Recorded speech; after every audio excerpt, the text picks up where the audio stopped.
See? So anyway, today we're going to be talking about the voice of influence in conversational hypnosis.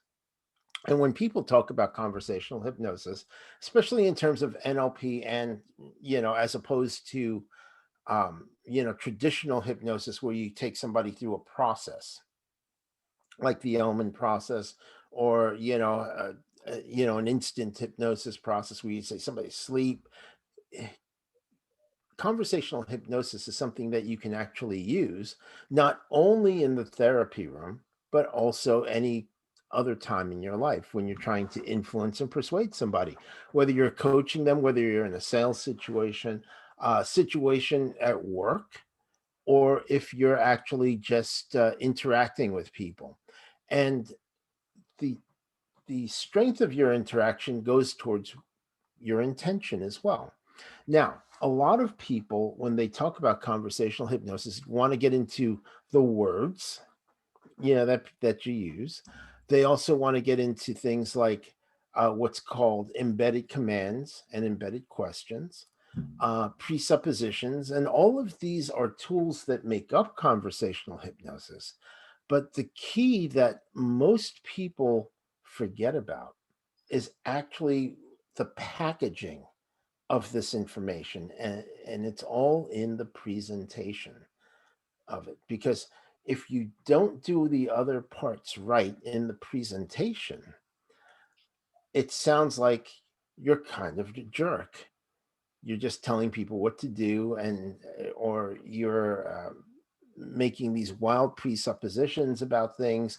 And while you'll be able to influence people to a certain extent, when you package it together and you bring it all together in how you deliver it, and deliver it in a way that's actually pleasing to the person, that's vivid, that's what makes effective communication.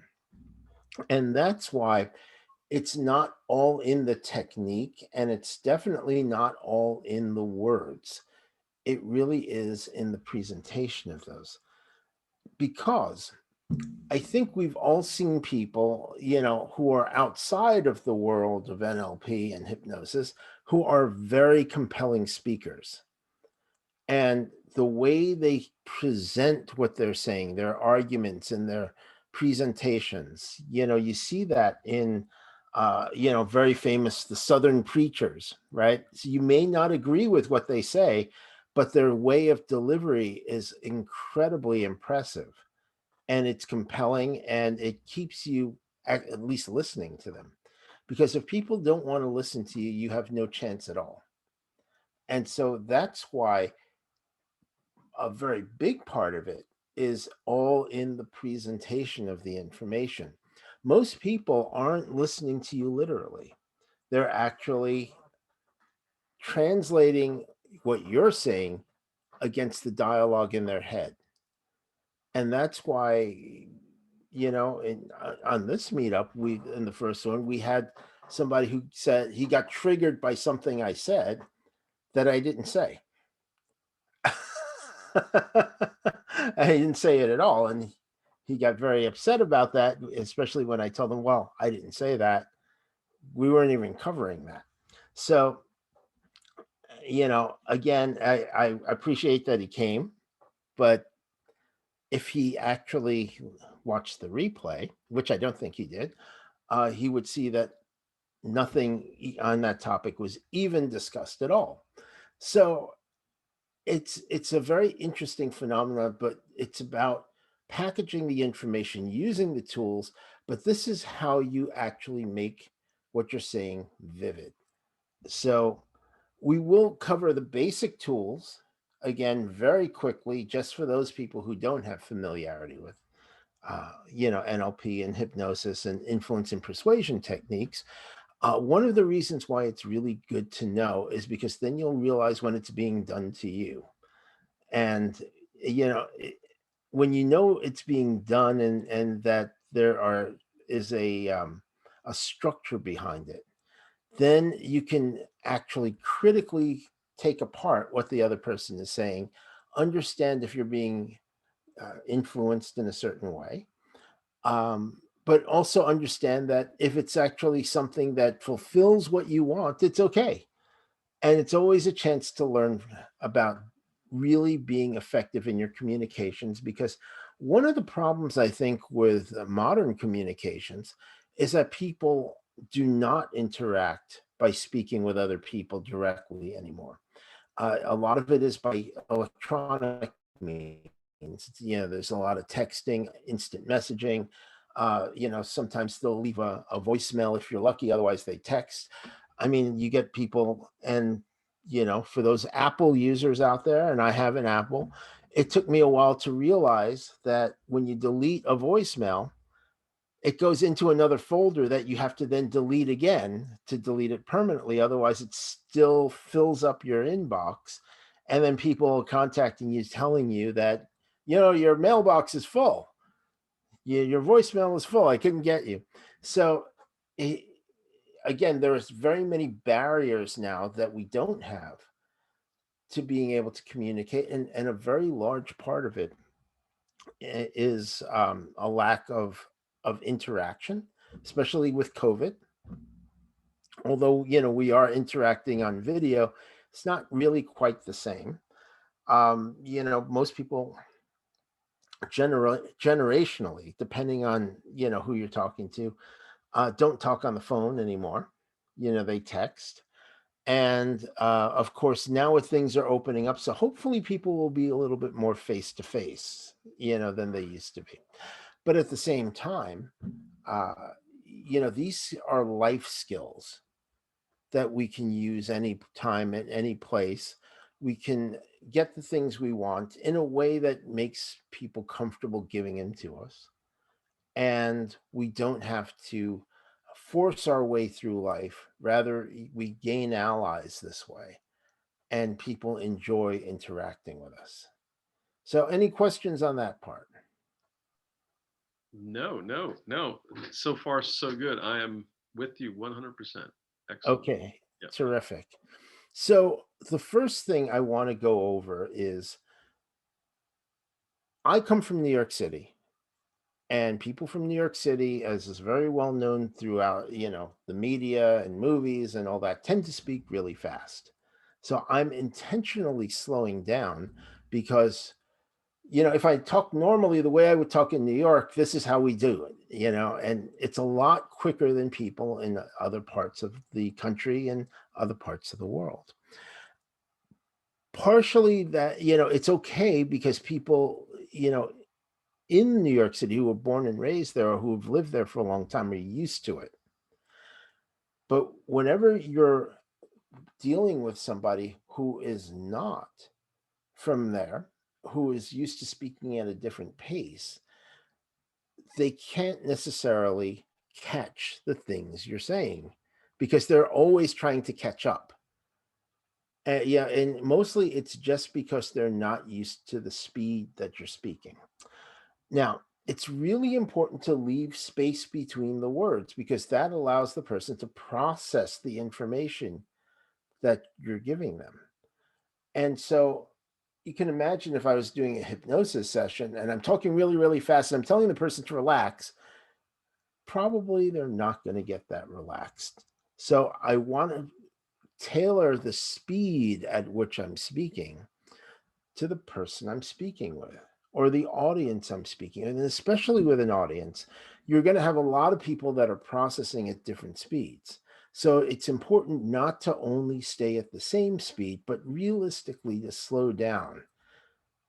Because when you slow down and you leave space between the words, the other person starts paying more attention because it sounds like something really important is coming up.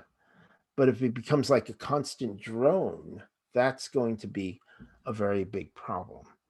Now, where can you use these types of skill sets? The first thing is, if you're dealing with a client or in a sales situation, a customer, we've all had the situation of, looking at the hard sell guy, and they're throwing facts and figures at you and telling you why you should buy something. And usually they're going faster and faster and faster because they've got a script in their head they're trying to get out.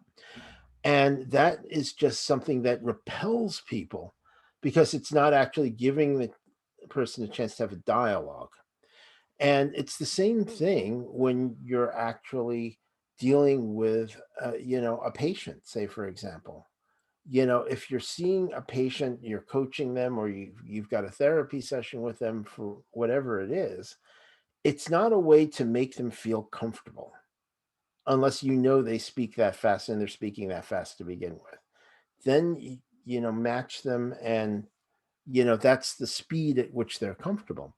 But the main thing to do is not to go fast all the time and understand that it's important to vary the speed that you speak at, because that variation actually allows the person to catch up if you're going too fast, or will get that person eager to hear the next thing you have to say on the next sentence. Now, how does this how is this conversational hypnosis?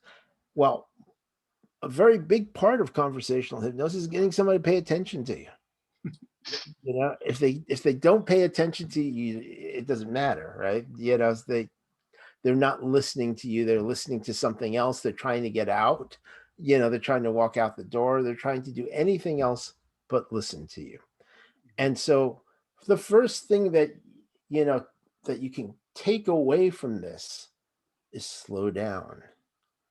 And it's not slowing down how fast you think. It's not slowing down how fast the pictures are going by in your head, but it is slowing down the speed you're delivering the information to in a way that the other person can process it.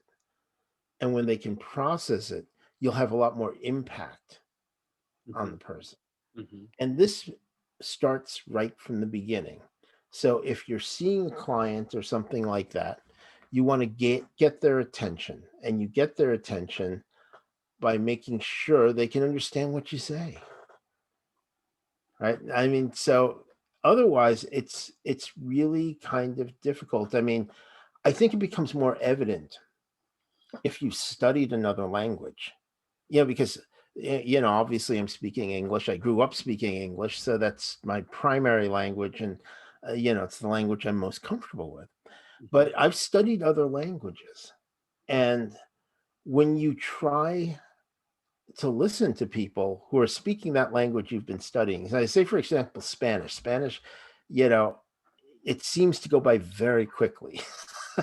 you know, when, Yeah, when people are speaking it.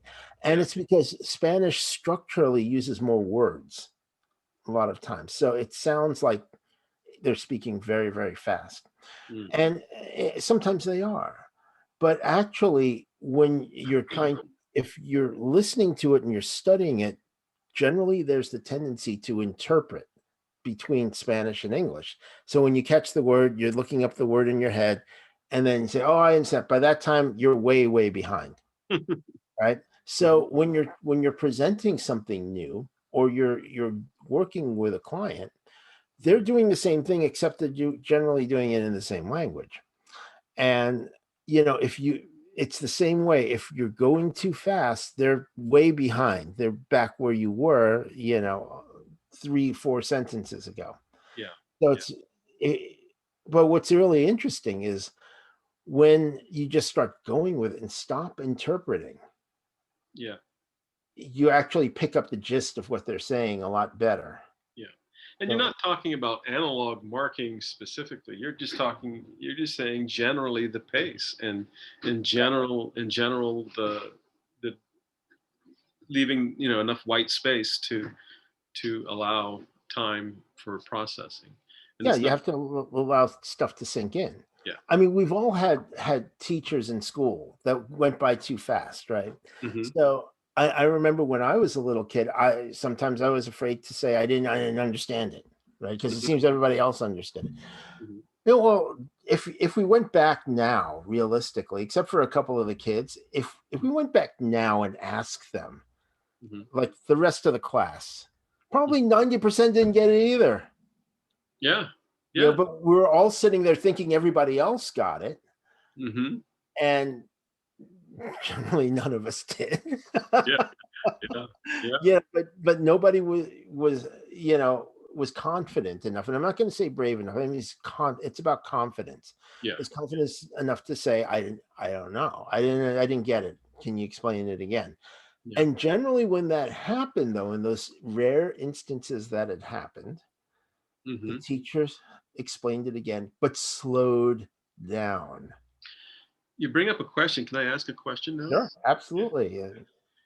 There is something that I found that works very, very well with the certainly the information that I teach, on a in my work, it's spiritual, usually spiritual teachings that require really contemplation to sink in. I mean, and you're talking about contemplation here too.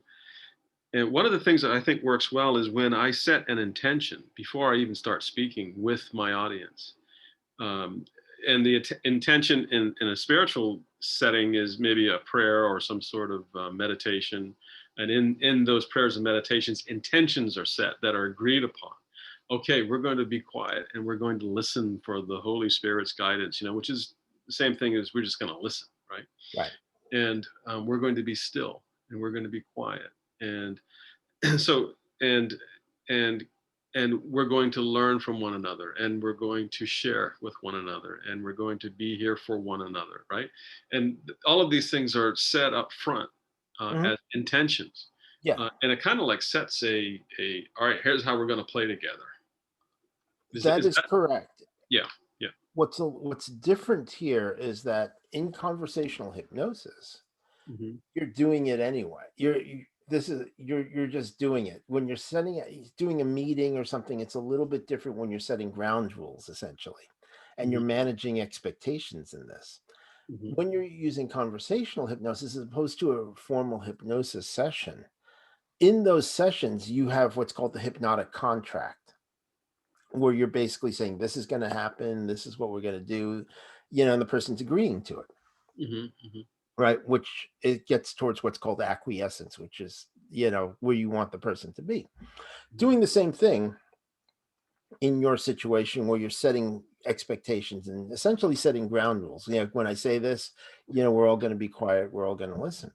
Conversational hypnosis is a little bit different, Okay. because here you're just putting in the information and transferring the information and about what you want and you want the other person to do, and setting the direction of their thinking by creating a really vivid experience for them. Right. So the first thing in creating that experience is for them to be able to understand what you're saying. you know?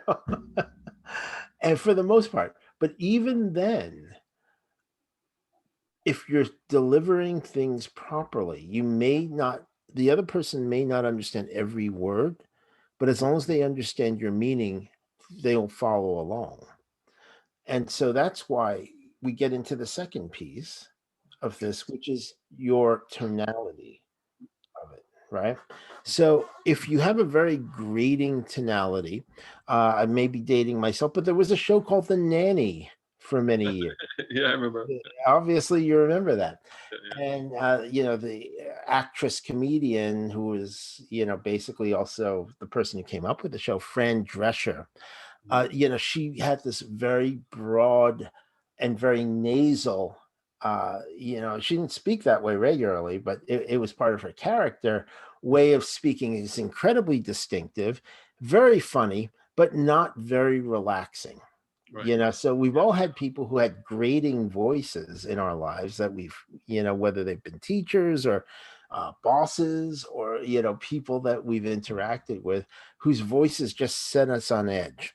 And it's not so much what they said or even how they said it, but how it sounded to us. And Mhm. so that's why it's really important to train your voice to have a much more pleasing tone, to also learn how to breathe from the diaphragm and project from the diaphragm in order to give a better, what's called timbre or quality to your voice. And so, part of this, one of the things I would recommend, they have oscilloscope apps.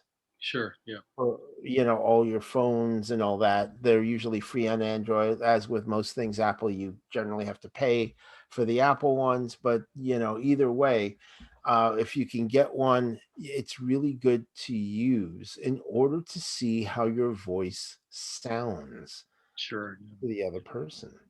And you want to try to make wider spaces between the peaks, and to make sure that they're not, to round them off as well. And Hmm. to do that, you have to set the oscilloscope right, because if you set the wavelength too small, everything looks really jagged. Yeah. So that's it, then it becomes not useful. Sure. But at the same time, when you spread it out, it actually allows you for a smoother curve, right? And so you could see that wavelength smooth out. It becomes much more comfortable in that Okay. way. Okay. So that is the second part. And the way to do that is first to breathe from the diaphragm, and you have to relax these muscles around the throat, right? And have, sit up straight or stand up straight. And Hmm. then you can just say the vowels Hmm. like A, E, I, O, U. And, Hmm. essentially feel the vibrations in your body, feel where they're coming from, because that's going to determine, if they're coming out of your nose, then you're very nasal, and try to drop it down to the diaphragm. And that's where it's going to improve the quality of your voice. Hmm. And when you can do that, you get greater range as well over how you present information. Now, the interesting thing about this is when you learn to breathe from your diaphragm Hmm. and speak from your diaphragm, Hmm.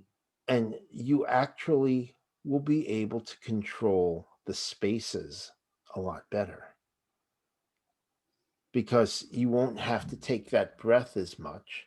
You'll be able to fit more or less into what you're saying.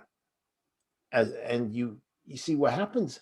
I think a lot of people, they breathe very high in their chest, and they speak from their throat or their nose or something like that. When they do that, they're not taking as deep a breath, they're not controlling their breath as much, and so they feel like they're out of breath. So what happens at the end of a sentence when a person's going out of breath? They start speeding up to try to get the rest of it out, and Hmm. then also they start going up at the end, Yeah. just naturally. Now, any questions on the tonality piece? And again, people can contact, on the website, or on the Facebook page, if they have any questions about that, if they're watching on the video. No, no, I practice with an oscilloscope, and I am familiar. And breathing, I did notice the breathing is important, um, and to get to the point where you're not, consciously you're thinking, okay, now breathe, Yeah. where it's, it's natural in your. I guess you've got to feel when you have to you have to make it sort of instinct at some point, and you're just feeling comfortable that you're speaking from your diaphragm, and and I associate a degree of good feeling myself with that when I'm Yeah. doing that, Hmm. and there's a relaxation that comes over me because I'm speaking from there when I'm in a public speaking scenario, which is kind of cool because public speaking scenarios can be a little nerve wracking. Yes. And so this is a pretty cool built in antidote to that, that I literally feel more at peace when I speak more from my diaphragm. Right. And you've been practicing with an oscilloscope for a while. Hmm. What's the difference between now, where you have a very nice speaking voice, Hmm. to where it was before? On the oscilloscope, you mean? Well, just on the oscilloscope and in the way you speak, and your effectiveness as a speaker.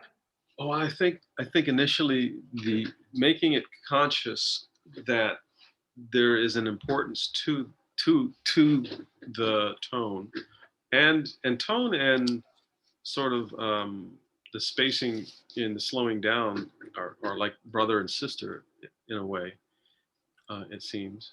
Um, and at first, making it conscious that that they are important and useful was in itself, just that knowledge help it to come to be.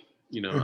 I guess probably my subconscious worked on it. The more I got into, the more practice I had, it was working behind the scenes. So I had to get out there and do public speaking in order to, you know, to put in the practice, I guess. But and I'm not saying I'm still practicing, but how have I found it? I've found it's a natural and easy progression, and it gets better with time and practice. Well, just the difference between where you started and where you are now. I mean, how has that changed? I can't really remember where I used to be so much. I kind of blocked it out. Um, I know it wasn't where I am now, but maybe I thankfully forgot it. I don't know. Okay, I understand. I remember where you used to be. So Oh, okay.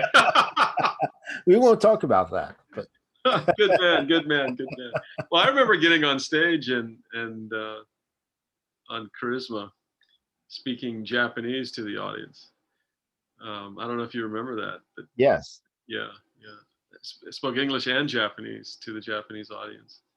I was quite pleased. well, With they're the ones to do it because they're very polite when whether it made sense or not. Yeah, but now that you say that, thank you, because now I can remember how I felt, and it is different. Thank you for that. Yeah. Uh, so the moment, because when I got off stage, you were the first face that I met, and you made a comment to me, and so I can remember it all now. And yeah, no, there was some excitability and there was some nervousness, and it's returning now as I remember that. It's returning to me even right now. I feel the the energy of it. All right, we'll turn it around. Yeah. So right. And so back to who I am now today. Um, yeah, it's more pleasant. It's more relaxed. It's more accepting to speak slower and from your diaphragm. It's more confident too. It's Yeah, yeah. because it does convey confidence. Hmm. Because when people who are nervous will speak fast. Hmm. It's just how it is. I mean, that's because they want to get the information out. People who are confident will speak at a slower pace. Doesn't mean they'll speak slow, but they'll be, at a more moderate pace than somebody who's speaking very fast. It's the impression as well that's generated because when people are moving very quickly, they're like they're in a rush, that could come off as nervousness as well, Hmm. right? Hmm. And so again, you want to be in control of the situation. Part of conversational hypnosis is really being able to master that feeling of being nervous, especially in a situation where you're trying it or interacting with somebody new and you're just communicating. That's why I say these are life skills, not so much just hypnosis or NLP skills. Sure. Yeah. Yeah. Yeah. Yeah. So Definitely. Yeah. so the next part is that, as a component of it, is the intonation that we use and the tonality that we use.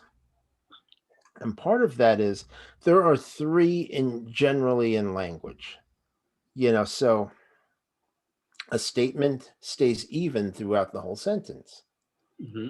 All right. Hmm. So from start to finish, doesn't go up, doesn't go down. It's just a statement. Hmm. Right. The sky's Hmm. blue. Right. Sky's blue. Doesn't go up and go down. But if I said the sky is blue, Question. becomes a question because it goes up. That's it's an auditory marker that something is a question, Hmm. right? When something is command, it goes down at the end. The sky is blue, Hmm. right? Mhm. Now, I think it can be best illustrated for those people who have pets, because pets, well, not fish, but dogs and cats generally, mammals generally, they'll listen a bit more. Mhm. Um, Insects probably not. Uh, Yeah. Snakes, they don't pay attention to you anyway. Uh, but basically with mostly with dogs and cats, I mean, it's the most common example. When you give them a command, but with an upward tonality, I mean, generally a dog looks at you like, what are you trying to say? They don't understand. And it's not like they didn't understand the words, because they don't. Right. They, after a while, if you give them the same command over and over again, they may understand a word or two against a meaning, right? Mhm. Like Mhm. snack. They pick up snack really fast. Mhm. Mhm. But they really understand the tonality of what you're saying. Yeah.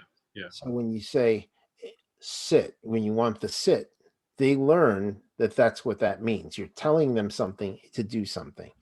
Yeah. Cats generally, they'll understand what you're saying and decide whether or not they feel like playing with it or not. They're fairly independent. Right. Dogs are a little bit better in that case. Um, so you tell them to sit. If you don't have the tonality right, they don't understand it. They'll look at you like, "What are you trying to say?" I think most people who have interacted with dogs have had that. Where the dog looks at you like, I just don't understand what you want to say. Mm. What you're trying to say. Mhm. What do you want me to do? Right. So Mhm. you have to be very clear. And in that case, you have to use the downward tonality. It drives me crazy because I lived, when we first met, I lived in California, and I lived there for about 12 years. It's something more common on the West Coast than in other parts of the US, is that people will say something, whether it's a statement or a command, and their tonality will go up at the end. Hmm. And it's something that I found, when I worked in Seattle as well.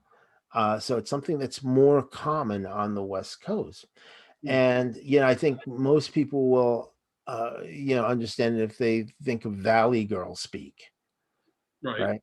Because everything is going up at the end, like it's a question. It would drive me crazy. I'd be sitting in meetings, in these corporate meetings, Mhm. and somebody says something, and then they go up at the end, Mm. right? Mhm. They're giving a report on a project or something, and they'll say, "Oh yeah, it'll be ready in 2 weeks." It's like, are you telling me or are you asking? Yeah. Yeah. Yeah. You're the one who knows. Yeah. Yeah. Right? It would drive me crazy. But I, of course, being a good, polite person, you don't call people out like that in meetings, Mhm. because you kind of know from the context that's what they mean. But Right. it when you're dealing with somebody who you don't know, or who's in a different situation, when you're trying to influence them, or you're using conversational hypnosis, you have to be clear, right, about what you mean. Mhm. And when you leave it up as a question, there's no clarity there for the unconscious mind to process. So why are we talking about things in like presentations and stuff like that? Those are some of the main pieces to really understand in the packaging of this. Well, it's primarily because uh, conversational hypnosis starts with the beginning of the interaction. It starts at hello, right? So Mhm. it doesn't start with, okay, so now sit in the chair, close your eyes.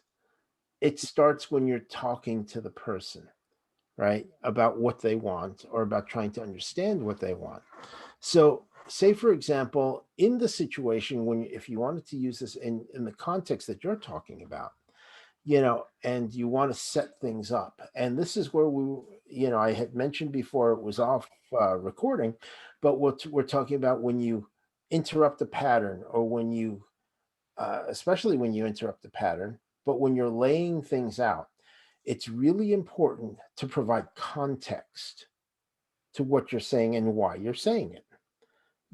Otherwise the other person is just thinking that, oh, he's just saying that, to A, fill up the time, or B, thinks, yeah, it's just following a script, Mm, right? But when you put in the context, that allows you to fill in the details. And again, set the parameters for the experience about what they're going to experience or what they can expect and the reason why.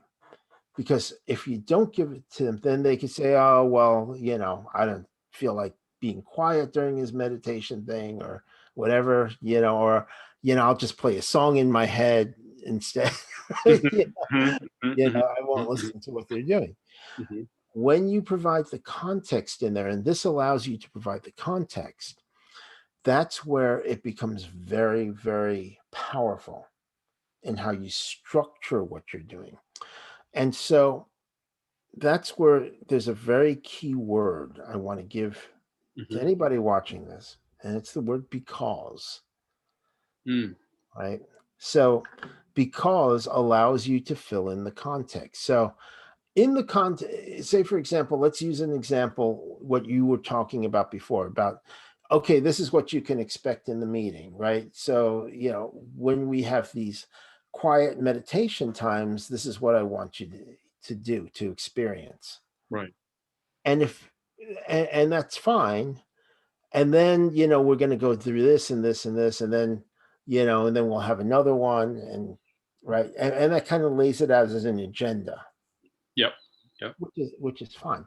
When you move this into a conversational hypnosis piece Mhm, where you're influencing the person to go along with you, you're setting the train of thought and the direction of their thought in the direction you want them to go. So in this piece, say, okay, so there are certain times when we're going to have these moments where I'm going to ask you to meditate just quietly, because during this time I want you to open yourself up, mm, allow the spirit to come into you so you can experience what you're supposed to experience, mm, whatever that is, mm, and just enjoy that experience and hold it away and remember it. And we're going to go into the rest of these things, and then we're going to have another one, and maybe a few more, because each time it's like pieces of a puzzle coming together in the context of the experience we're going to share together today. And when you have the pieces at the end, that's where those moments of enlightenment can come, beautiful. right? And so that's where you start creating this vivid experience right from the start, Yeah. right? But it's using things like the pausing, Mhm, like slowing down in order to mark off what you want to say and giving context to what they can expect during this, right? yeah. And so it's a little bit different and a little bit more vivid Mm, of an experience than just saying, okay, we're going to have this moment of meditation, mhm, then we're going to have this piece, and then we're going to have another moment of meditation. mhm, Because when you put the because in there, they mhm. instantly start paying attention to why you want them to experience a certain thing. Thank you for that, James. You're welcome. And that's where that conversational hypnosis piece, because it starts at the beginning. Mhm, mhm. Yes, yes. So Thank you. they're Yeah. you're training them then to start moving into it. And you're using the Because embedded commands and the embedded questions. I mean, and and presuppositions, because the presupposition is that they're going to have an experience. yeah. Yes, yes. Thank you. You you save you're helping many people around the world. Well, and that's where those pieces of conversational hypnosis come in, because it's, again, it's not just one piece to it. It's not just slowing down, it's not the rhythm, but you notice I change the rhythm as we were speaking Hmm. because it keeps it more vivid then for the person, Mm-hmm. Hmm. right? Yeah, Because they yeah, want to hear it as opposed to it becoming a drone in the background. sure. Yeah, yeah. And so when you put it into that context, you're able to then package the information and the experience they want to have, Hmm. Hmm. right? So it's really important to pay attention to the person that you're working with because I noticed that your eyes started going out of focus a little bit while we were doing that because you were experiencing it. And that's the when you're working with your group, that's the experience that you're giving them, and you're allowing them room to fill in those pieces within the context that you set, Hmm. Hmm. Yeah, right? yeah, yeah, yeah. Which is again directionalizing their thoughts. Right? Yes, yes. So, any questions on that at this point? Well, I do now, because this is such a beautiful gift to humanity, and and to be taught, to do this. There is still that, and this is maybe off topic a little bit, but there's still that stigma on the term hypnosis. This is just beautiful conversation. Um, Adding the word hypnosis is interesting. Have you changed it with anything else? If you were to package it in another way without using the word hypnosis, what? Well, I would say this: the reason why we're using hypnosis is because the applied NLP and hypnosis group. True. but True. realistically, because for a hypnotist, right? Yes. Yes. Even if you're doing a traditional session, and I tend not to do traditional sessions, 'cause my sessions are more conversational, Yeah. right?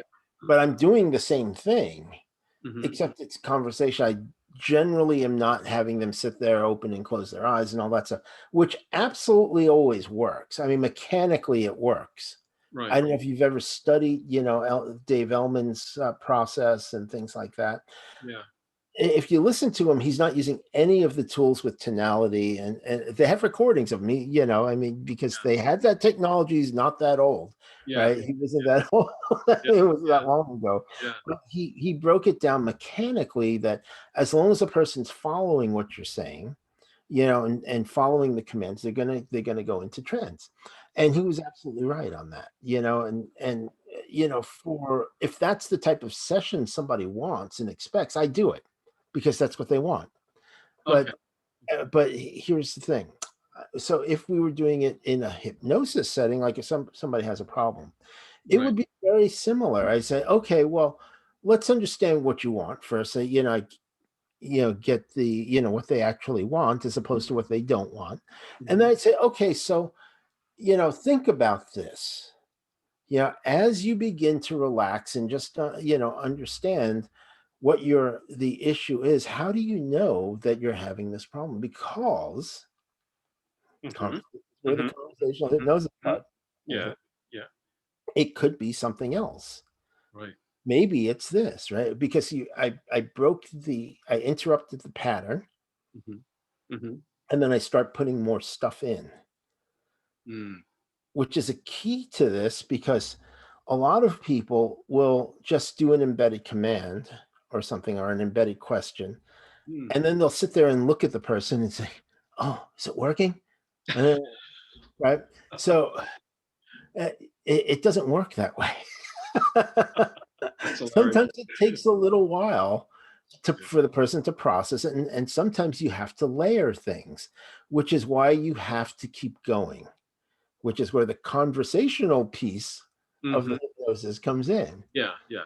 Yeah. right? No, it is hypnosis. No, no, and hypnosis is beautiful. I was just in my in my application, you know, Well, in you didn't have to say it's hypnosis.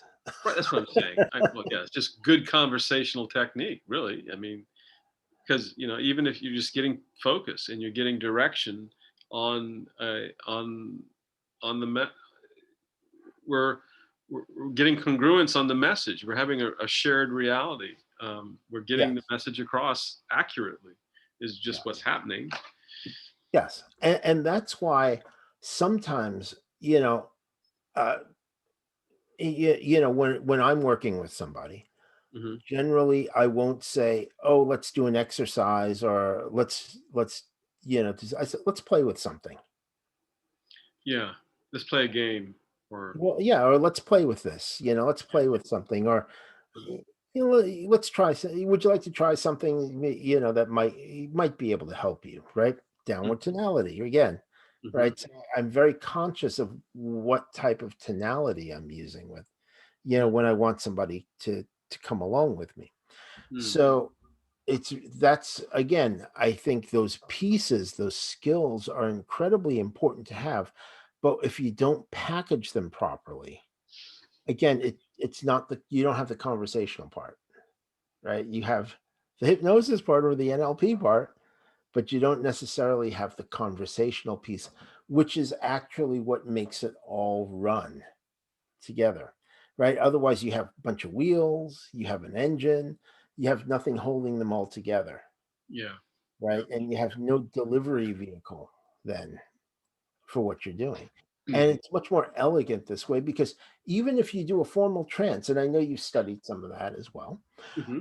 you can use this in the same way and create those very vivid experiences, regardless of whether they go into trance, whether you put them into trance with a formal trance, or whether you just talk to them and they go into trance, just like we did before. Maybe some people did, which would be very nice, Hmm. and so that's the reason why I feel the conversational piece Hmm.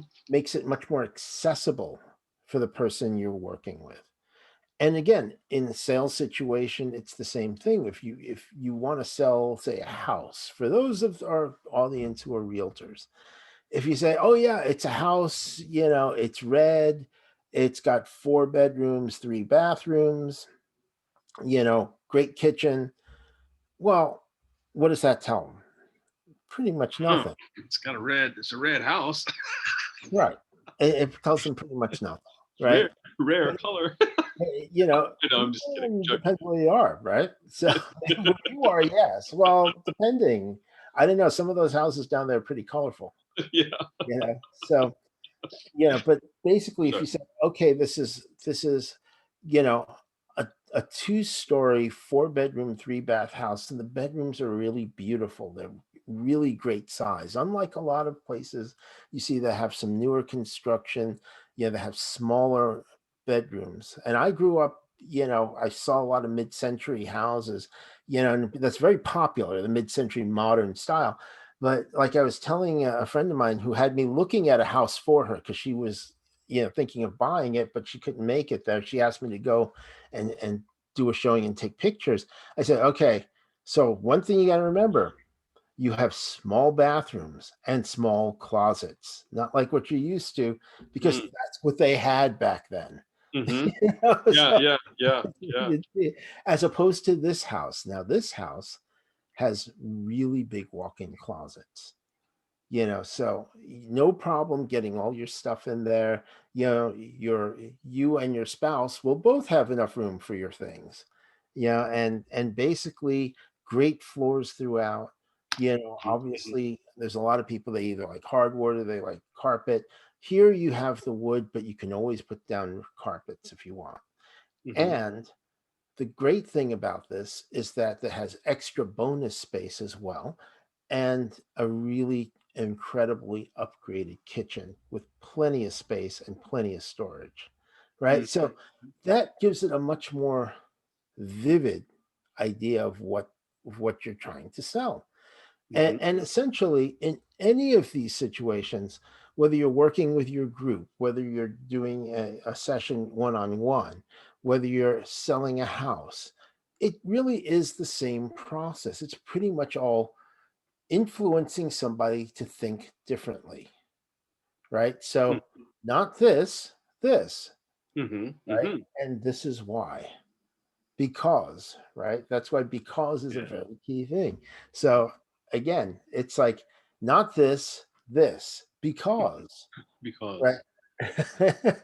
Because it not only is it more, is it newer and has less problems, but it's also under warranty as well in case there's any issues. And it has the latest technology that's working a lot better and more efficiently than the old stuff. Right. So, Yeah. but again, that's giving the context to it. If I tell you something is better, your first answer, question is going to be why. Right. Yeah. But if I put that in first, then then if that forestalls those questions. So Yeah. Yeah. again, in the context, circling back to the context of your group, right? When you tell them we're going to have these meditation sessions, and if you, without filling in the context of what you expect them to experience, and they may or may not experience, but when you tell them what to expect to experience, it sets them on that direction, right? It'll be easier to get everybody moving in that same direction, Hmm. as opposed to, okay, well, he's, just going to, have these breaks, Hmm. right? Right. Or I don't know what to experience. I think you probably had that feeling in your first NLP training, and so did I. It's like when they did something, you say, "Well, why are they doing this?" Yep. Yeah. Yeah. you Yeah. know, Yeah. and, Yeah. and and yes, there is a method to the madness, as you know, because you learned stuff. Hmm. Obviously, I did too. But Hmm. at the same time, when you fill in that context, you directionalize the thought about what they're doing and why you're doing it and what they can expect from doing it. Hmm. Which Hmm. again goes back to, why is this called hypnosis? Because that is a key part of hypnosis, is simple, clear direction that you want the person to follow.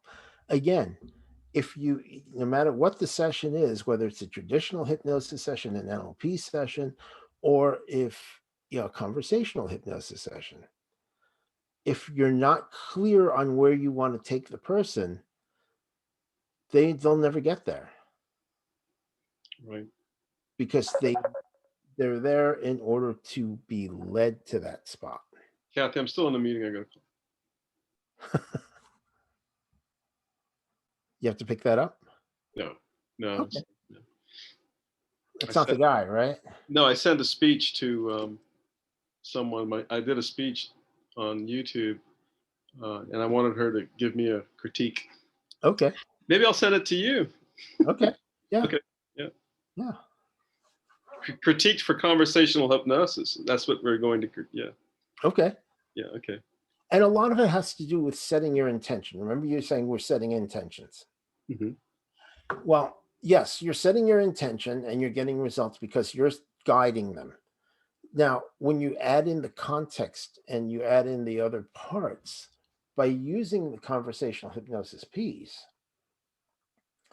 then you're setting their intentions as well about where you want to go. Hmm. And so when you're doing that, either with your individual or with a group, or when you're making a speech to an audience, when it's the same thing, when you give the context and you're delivering it properly, using the embedded commands, the embedded questions, presuppositions, giving them space to process. And with a group, you probably will have to slow down a little bit more.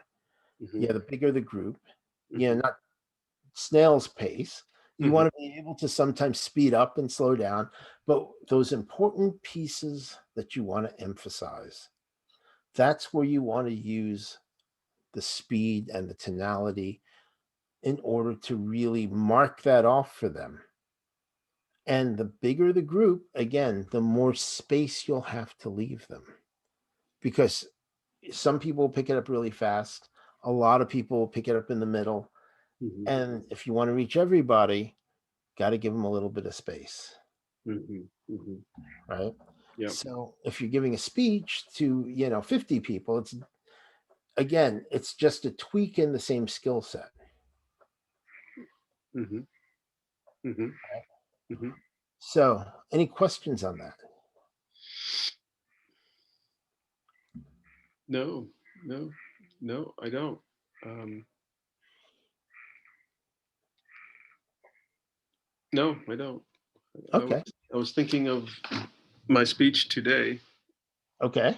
that I did, and I'm going over in my mind the last speech that I did today, and these components, if they are in my speech, and I don't know. It's recorded, so it'd be easy to it find is. out. We are. So, but that was what I was thinking of when you asked me that question. And we will find out. Well, I mean, that's the important thing is what is the reaction you're getting from the audience, and are people taking action on it? Yeah, yeah. Well, yes, yes. Well, yes. Agreed. I agree. Um, Yeah, and so let me ask you this, just to play with this. mhm, Obviously, you have a format that you use with your group, right? So mhm, let's play with this a little bit, using the pieces of the conversational hypnosis that we went over today in the mhm, way you would present it. mhm, mhm. Well, the because part stands out the most for me. Yeah, I mean, if you could do it, that would be, Yeah, yeah. like, In the various ways, maybe that can be done. yeah. Um, and I did do that. I don't recall if I used the literal word because. There may be other ways that I did that. But because is very specific, very direct. Um, I did the pacing. I would like to listen to it again for the tonality of commands or flat or questions. I would want to. I'm pretty sure I was pretty good with that. Um, I planted a few anchors, some verbal anchors. I Well, rather than analyzing it from memory, Sure. let's play with how you would present the context to your group, the way you do that. So Hmm. imagine you're doing your group again, Hmm. right? The way you told us what you do when you give the format and Hmm. setting the intention, Hmm. except add in some of the elements that we played with today. Okay, right. So, yeah, if we took the intention part alone out of the speech, then let's do that. Yeah, So, let's just yeah, throw it okay, out there. yeah, okay, okay, great. So, thank you everyone for this time and this moment. It's beautiful that this is a, I don't want to analyze it, I'll just say it. So, it's beautiful that we've come here together in a common idea of learning together and sharing together and being one mind, being on the same page on discovering truth, because we all desire happiness in our lives. And if we have moments of misunderstanding, we're going to use this time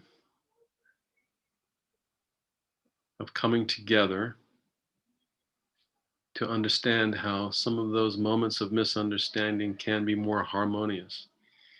And as you pay attention today with the words spoken,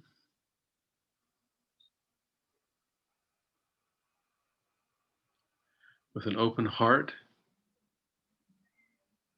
with an open mind,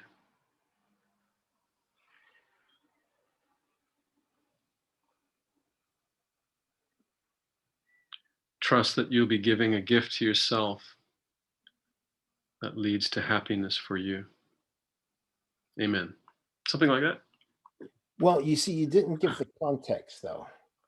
The The context. You mean the Well, the because? expectation. Yeah, and the expectation, Oh, and there's a little bit with sometimes the tonality, you could use a command instead of a statement, okay. like when you want them to do something, Oh, okay.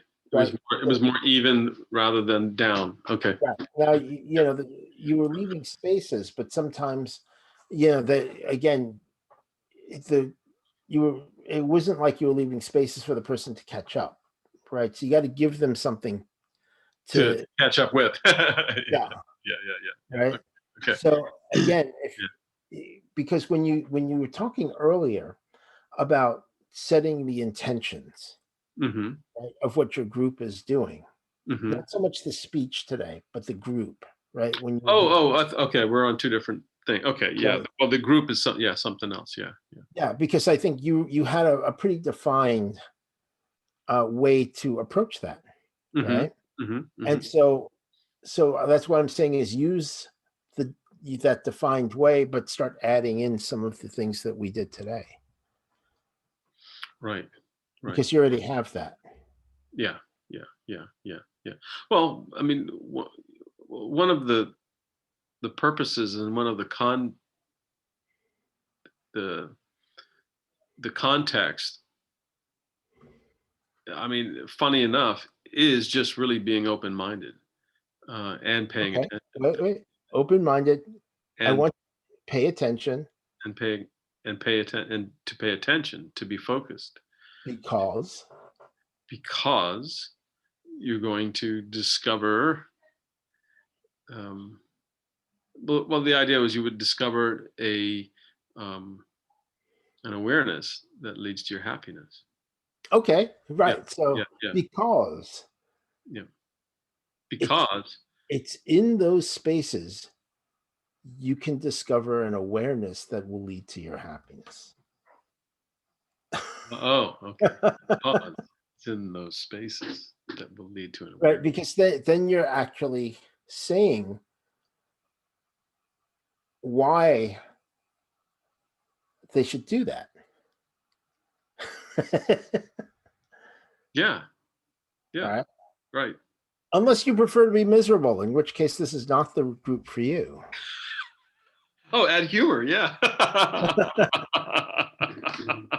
Right, which also Yeah, breaks the pattern. yeah, yeah, Right, but it adds tension. What happens is the tension, the release of tension emphasizes the tension. yeah, yeah, yeah, yeah. Yes, it did.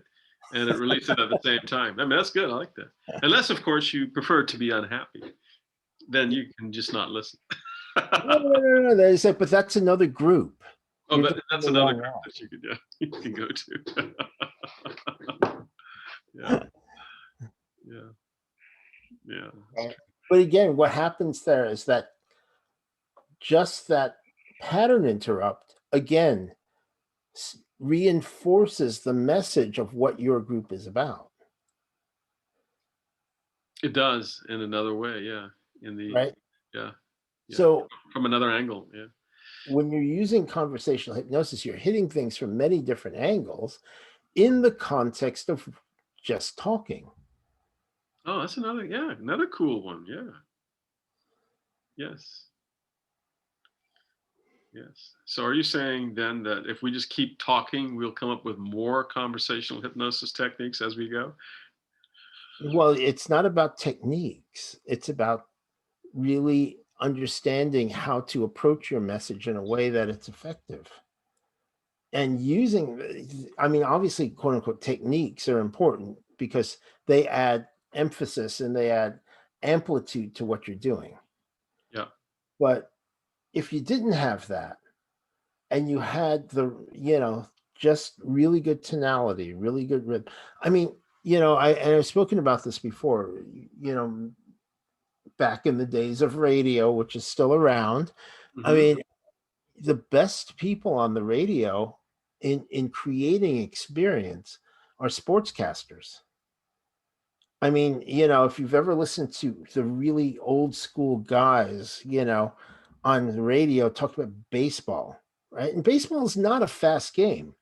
No. Right. They have to fill in things and it gives them space to fill in, right? Mhm. So it's a little bit different. Like if you ever listen to a hockey game, I mean, everything's going back and forth really fast. I mean, they're just saying, Mm. "Oh, this guy's got the puck. That guy passed to this one." Blah, blah, blah. Yeah. It's too fast. Basketball's the same way Hmm. because I mean, these guys are huge. They take 3 steps and they're dunking, right? From the other side of the court. But baseball, by nature, is not a fast game, right? And so they have to fill in the space because there's nothing worse, on broadcast medium than dead air. I mean, Mm-hmm. when there's dead air, they panic. They run all they try to fill it with something, try to get a commercial on, get something on, right? Mm-hmm. Hmm. But they can't stand dead air. And it's those people who are doing those play by play and color commentary. They make you feel like you're really there. The way they describe it. And are they hypnotists? Not formally, but they're using the same skill sets to Right. create a vivid experience. And that's what we're doing, is creating vivid experiences Yeah. about what we're presenting and the way we want a person to think and directionalize their thoughts. Mm-hmm. So that's why we're influencing them, as opposed to, just commanding them. Oh, you're going to do this, you're going to do this, you're going to do that. Mm-hmm. Because most people will push back on that. Mm-hmm. Mm-hmm. But when you give them the experience about what they want and where they want to go, then it becomes their idea. Mm-hmm. Mm-hmm. And people will always believe what they conclude Yes. because it's their idea. Yes. Now, when it coincides with what you want, that's just a very happy coincidence. And yeah, that's all it is. Happy. That's right. So, any questions on that? No, not today. When's our next meeting? Well, in a couple of weeks, we'll probably do a part two, because I'm Mhm. sure the other people who were not here will have some questions. Mhm. And we can go deeper into this with some more sophisticated pieces, but these are the basics. And like I said, this is the intro, the beginning part of it. And you don't have to do it all at once. I suggest you don't do it all at once, because it's a lot of stuff. Even though we're a little bit shorter on this one than we have been in the other ones, Mhm. we covered a lot of ground. And Mhm. so I'd say the building blocks are very important. It always comes down to the basics. Anything that you do always comes down to the basics. Yeah. I don't play golf. I don't know if you play golf, Yeah, but I do. Or I can. okay. Well, the only golf I've ever played. There's always a windmill on the course, and you can win a free game if you get a hole in one at the end. But I don't play golf.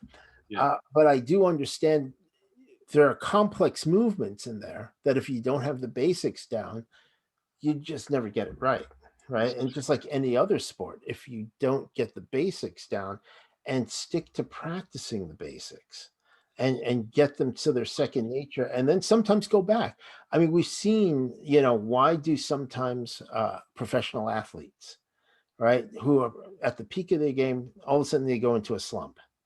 Mhm.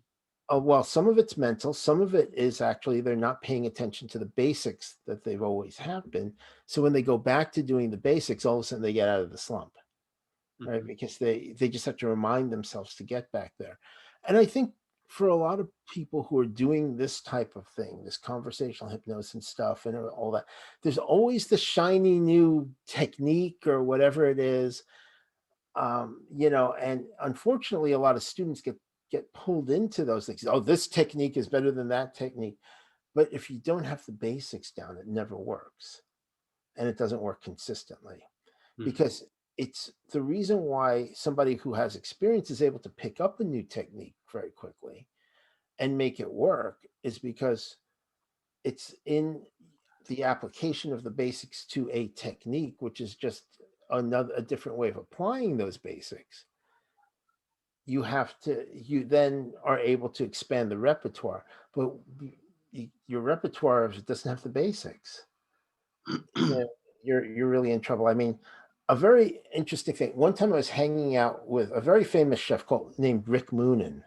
I don't know if you're familiar with him. He's got a really nice restaurant at the Mandalay Bay in Okay. Las Yeah. Vegas. Yeah. Yeah. And very interesting guy. He's a bit of a wild man, but very interesting guy. We're hanging out, in his office, Mhm. right?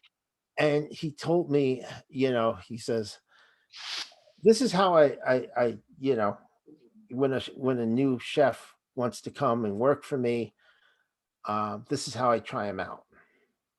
He goes, because he says, when we have a kids party, I have him out there making burgers, right?